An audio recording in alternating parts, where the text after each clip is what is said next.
Hoy es sábado 18 de septiembre, Día del Señor. Lección número 12, el profeta sin descanso, para memorizar. Y no tendré yo piedad de Nínive, aquella gran ciudad, donde hay más de 120,000 personas que no saben discernir entre su mano derecha y su mano izquierda, y muchos animales. Jonás 4:11. Señor, te alabamos, te agradecemos, porque tú has sido bueno. Continúa con nosotros hasta el final. Oración que presentamos en el nombre de Jesús. Amén. Para hoy sábado, segundo repaso.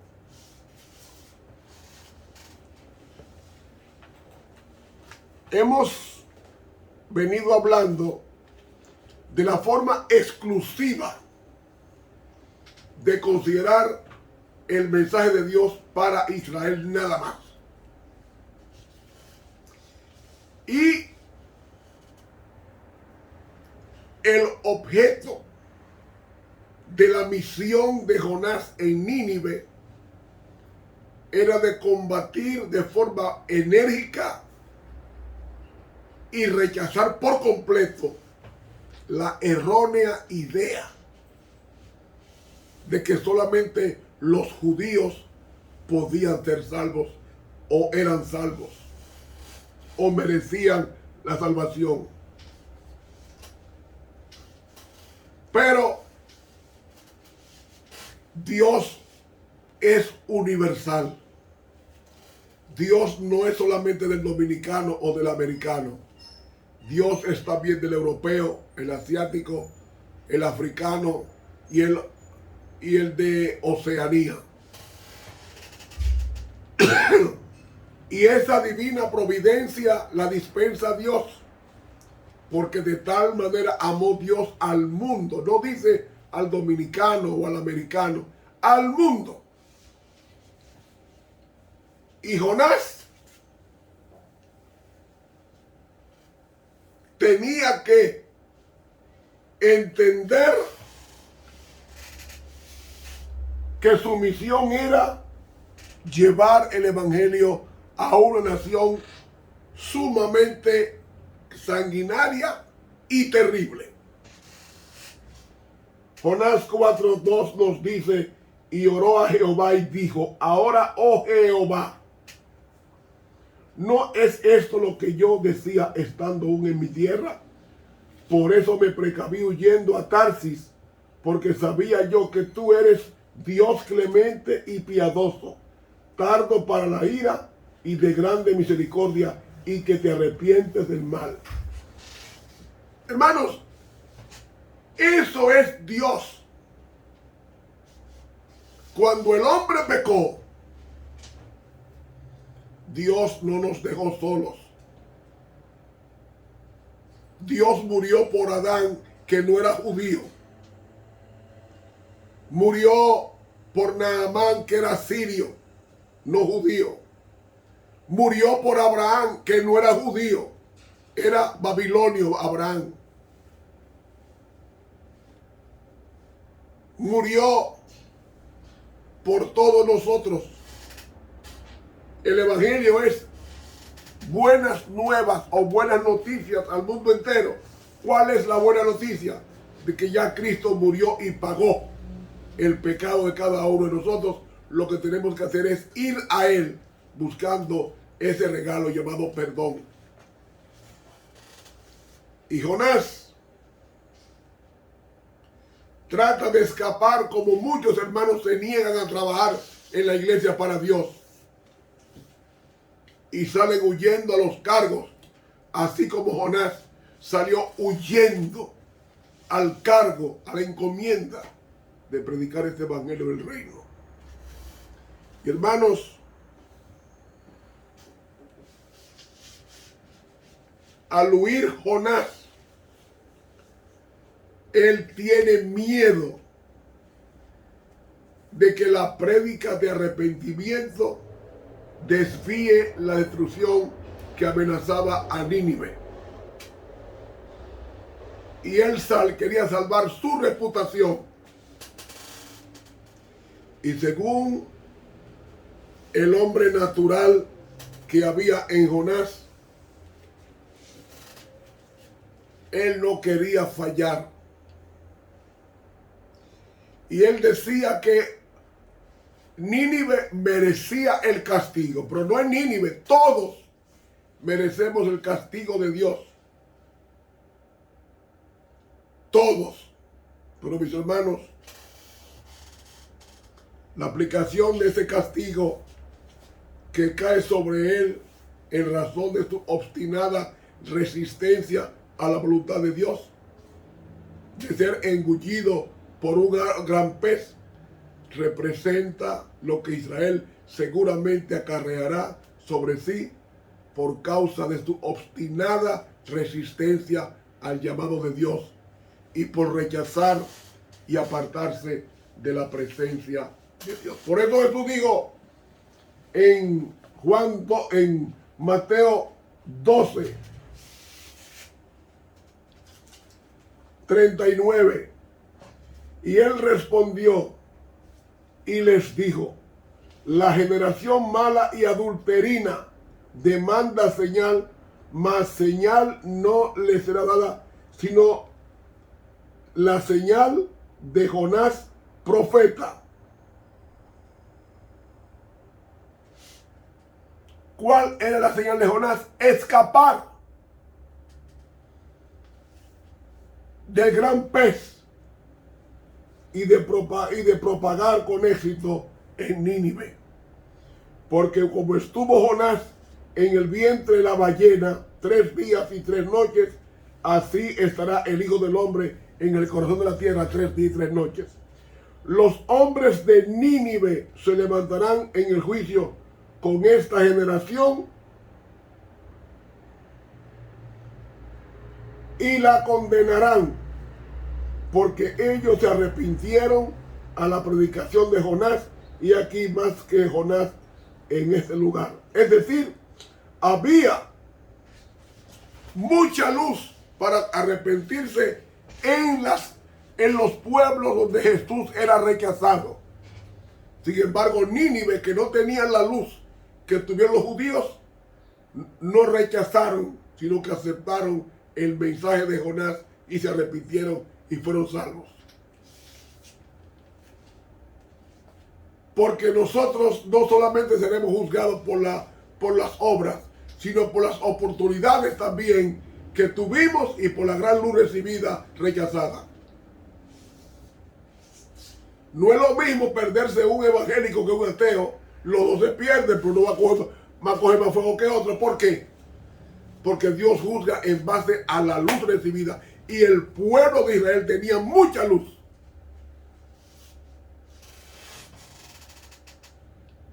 Jonás, aunque fue tragado por el gran pez,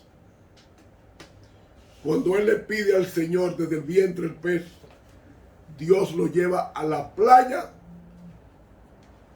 sin haber sufrido ningún daño físico. Y de ahí camina a predicar el evangelio a los ninivitas. Tremendo milagro. Esto demuestra que si la nación carnal como Nínive, con su mente impía, se vuelve al Señor, aún en una situación muy extrema, Dios la salvaría de la destrucción por el mismo milagro con que hizo Dios el pez y vomitó a Jonás en la playa. La forma en que Dios reprende al profeta cuando éste se muestra airado porque Nínive fue perdonada por Dios, tiene por objeto exponer ante Israel como si fuera en un espejo la grandeza de la compasión divina, lo que alcanza a toda la humanidad, y hace esto para que la nación reflexione sobre ello y lo ponga en su corazón. Jonás huyó a Tarsis, 3.500 kilómetros.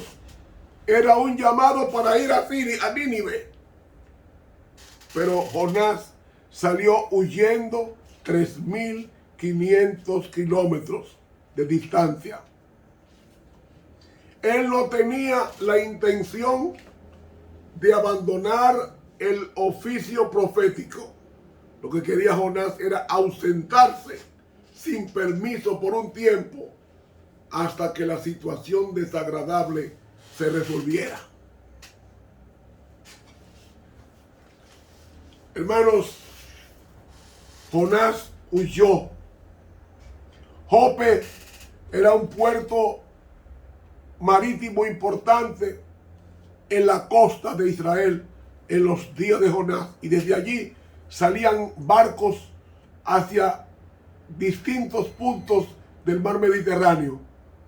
Pero Jonás salió huyendo, y cuando se comenzó a echar suerte,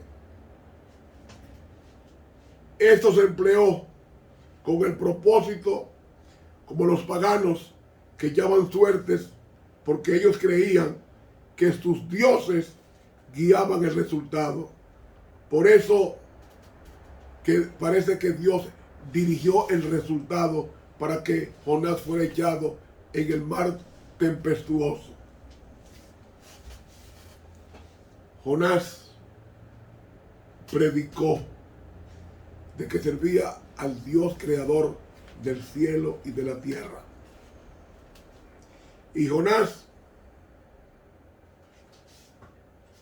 aunque los hombres no aceptaron la oferta de Jonás, sino hasta después de haber hecho todo esfuerzo por salvarse, el pasaje de Jonás testifica que los marineros lo arrojaron al agua en contra de sus propios deseos, y solamente lo hicieron porque Jonás los mandaba hacer.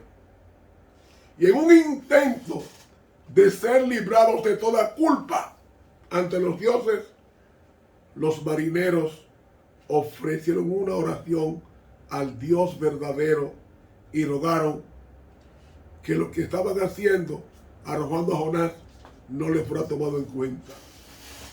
Pero Dios tenía preparado un gran pez. Un gran pez.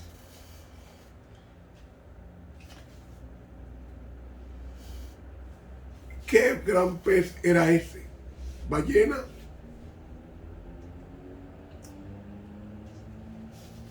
¿Ballena? Amigo, Jesús dijo: la generación mala y adulterina demanda señal, pero no le será dada la señal sino la de Jonás, de que Cristo estaría 3 días en el corazón de la tierra y se levantaría. Hermanos, en el mar Mediterráneo los tiburones son comunes y tienen una garganta suficientemente grande como para tragarse a un hombre entero sin masticarlo. Pero, como dije en esta semana, fue un milagro de Dios ese gran pez. Y dentro de ese gran pez, Jonás oró.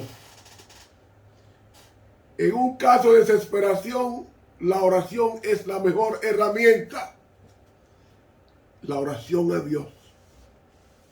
Y allí, desde lo oscuro,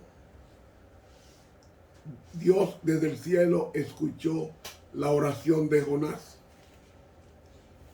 El uso que él emplea del vocablo Seol, que significa en hebreo tumba, es otra analogía con lo que aconteció con Cristo en su entierro. El lenguaje de la oración de Jonás y el lenguaje empleado por el Señor al hablar son semejantes, ya que ambos se refieren a las puertas del infierno que se abren.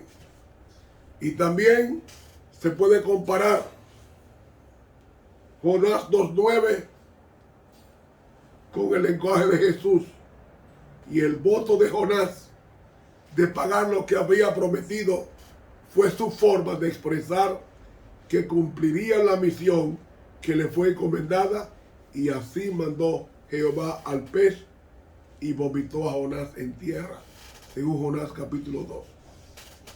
Ahora, ¿por qué Nínive se llama la gran ciudad? Lo que pasa es que Nínive era un centro comercial bien conocido en esos días. Tenía terrazas, arsenales, bodegas, bibliotecas, templos, y los muros de Nínive eran tan anchos que cabían 2 carros, uno al lado del otro, y podían andar sobre ellos. Y fuera de los muros había grandes suburbios, ciudades, pueblos. Es más, la circunferencia de la gran ciudad era de 600 kilómetros y se necesitaban 3 días para recorrerla. Pero el sermón de Jonás hizo que el pueblo ninivita se arrepintieran. ¿Y cómo lo hizo? Ellos usaron una tela rústica oscura hecha de pelos de camellos o de cabras, que es molestosa, como que puya. Y se usaba que cuando había duelo, la persona se vestía de cilicio y esparcía ceniza sobre su cabeza o sobre su asiento, mostrando así que su gozo había desaparecido o había sido destruido. Además, el empleo de silicio y de cenizas era considerado antiguamente como una señal de humildad y de penitencia. Y cuando la gente recurría al silicio y a la ceniza, como pasó con los ninivitas, era para ayudarse a alcanzar la fuerza espiritual para comulgar con Dios. Y esta práctica también iba acompañada de ayuno, así como de oración. Daniel, por ejemplo, dice Daniel 9, y volví mi rostro a Dios, al Señor, buscándole en oración, ruego, ayuno, cilicio y ceniza. Y oré a Jehová mi Dios e hice confesión. Esto es un símbolo de arrepentimiento sincero. Dios escuchó la oración de los ninivitas. Pero Jonás no estaba conforme. Jonás mostró un segundo problema: debilidad de carácter. Se enojó porque el pueblo no se arrepintió. Y Dios, se enojó porque el pueblo se arrepintió y Dios no destruyó a Nínive. Se sintió mal. Aunque se había arrepentido de su deseo de escapar al llamado de Dios de ir a Nínive, no había cambiado mucho en su actitud hacia los gentiles. Y nosotros nos gusta ser como Jonás, trabajar más para la iglesia que para los ninivitas, los gentiles. El evangelio es para el mundo entero. Y el Señor quiso enseñar que todas las cosas están en tus manos. ¿Por qué? Porque en Jonás encontramos la calabaza. ¿Qué es la calabaza? Una planta de ricino. La calabaza, el gusano, ambos estaban en las manos de Dios. Y los vientos del este son muy destructivos, pues provienen del desierto de Arabia. Y después del viento caliente y seco, el sol hirió a Jonás, haciendo mayor su incomodidad, al punto de que deseó la muerte. Y hermanos, una vez que Dios llevó a Jonás a ese estado, porque Jonás, si hubiese cumplido, ni hubiese sufrido de calor, ni de la calabaza, ni del gusano. Pero una vez que el Señor llevó a Jonás a ese estado, pudo enseñarle en cuanto a valor de las almas que había en Nínive. Ciertamente, el Señor sentía más piedad hacia ellos que lo que Jonás sentía por la calabaza, porque por medio de esta sencilla planta, el Señor le enseñó la forma en que Dios ama a todos sus hijos. Nínive tenía reputación de ser una ciudad malvada, según Nahum capítulo 3. Pregunto, ¿qué hay imposible para Dios? Para Dios todo es posible porque Él es todopoderoso. Aunque Jonás se sentía disgustado por el amor de Dios, tenemos que entender que mientras más nos relacionamos con Dios, más amaremos a las almas, especialmente a las muy pecadoras. Amigo, la sierva de Dios nos dice en el libro Palabras de Vida, Gran Maestro, página 112, no necesitamos ir hasta los confines de la tierra para buscar sabiduría, pues Dios está cerca. No son las capacidades que poseemos hoy o las que tendremos en el futuro las que nos darán éxito. Es lo que el Señor puede hacer por nosotros. Necesitamos tener una confianza mucho menor en lo que el hombre puede hacer y una confianza mucho mayor en lo que Dios puede hacer por cada alma que cree. Él anhela que extendamos hacia Él la mano de la fe. Anhela que esperemos grandes cosas de Él. Anhela darnos inteligencia, así en las cosas materiales como en las espirituales. Él puede aguzar el intelecto, impartir tacto y amabilidad, emplear los talentos en el trabajo, pedir a Dios sabiduría y nos será dada. Hacer de la palabra de Cristo nuestra seguridad. No nos ha invitado a ir a Él. Nunca permitamos hablar de una forma descorazonada y desesperada. Si lo hacemos, perderemos mucho. Mirando las apariencias y quejándonos cuando vienen las dificultades y premuras, revelaremos una fe enferma y débil. Hablemos y obremos como si nuestra fe fuera invencible, porque el Señor es rico en recursos. El mundo le pertenece. De Jehová es la tierra y su plenitud, el mundo y los que en él habitan. Miremos al cielo con fe.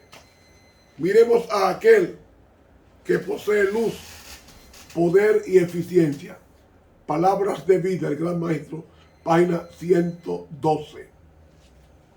Hermanos, ¿qué usted va a hacer con el mensaje de Jonás? En un mundo que está a punto de ser destruido, ¿qué tú vas a hacer con el mensaje de Jonás?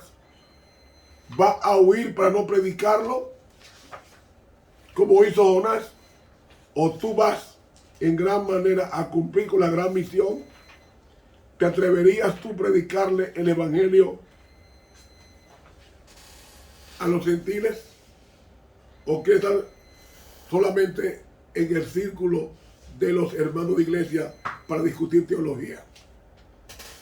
Jonás fue el profeta sin descanso. ¿Por qué sin descanso? Porque no hay paz para aquellos que no cumplan el mandato de Dios. Por eso Jonás se le llama el profeta sin descanso. Fue mejor para él huir, correr, que cumplir con la voluntad de Dios, que al final tuvo que hacerlo después que se arrepintió. Que Dios nos bendiga y nos ayude a llevar el mensaje del reino al mundo entero. Estuvo contigo el profesor Ramón Romero.